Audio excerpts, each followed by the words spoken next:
বাইরে ভাই, পাকিস্তান কি হুঙ্কার দিল, যদি আমেরিকা পাকিস্তানের উপরে হামলা চালায় তাহলে দিল্লি বোম্বাই উড়িয়ে দিবে, পাকিস্তানের এক মন্ত্রী বললেন। আমেরিকা খালি পাকিস্তানে হামলা করলে কোনো চিন্তা ভাবনা করবে না, এই নিউজে বলল।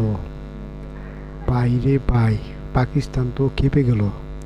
যদি কোনো মতে ডোনাল্ড ট্রাম্পও যদি পাকিস্তানে হামলা চালায় তাহলে তো ভারতের দাদাবাবুর আর শেষ, একদম শেষ। ভারতের দাদাবাবু আর মনে করো দিল্লি আর বোম্বাই টিকে রাখতে পারবে না।